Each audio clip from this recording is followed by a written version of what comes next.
అందుకే మిత్రులారా, ఏదున్నా ఉన్నది ఉన్నట్టు చెప్తా, చెప్పిందే చేస్తా, చేసిందే చెప్తా, కాకపోతే కాదని చెప్తా. ఓ పూట మీకు నచ్చకపోయినా ఉన్నది ఉన్నట్టు చెప్పిన పిల్లగాడని అంటారు. నాకేం గొప్ప కిరీటాలు పెట్టుకోవాలని లేదు, వచ్చిన వైదూర్యాలు సంపాదించుకోవాలని ఆలోచన లేదు. ఈ పిల్లగాడు ఏదన్నా ఉన్నది ఉన్నట్టు కూడా బలగొట్టినట్టు చెప్తాడని మీరు అనుకుంటే చాలా.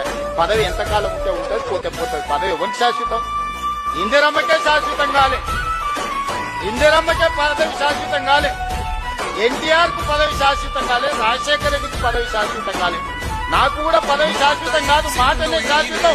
మాట మాట్లాడితే నిలబడతాడు, మాట కోసం ఎంతకైనా నిలబడతాడు అనే పేరు కోసమే ఈ ప్రయత్నం అంతా. అబద్దాల పునాదుల ప్రభుత్వాన్ని నడపండి, అబద్దాలు చెప్పి మిమ్మల్ని నమ్మించే ప్రయత్నం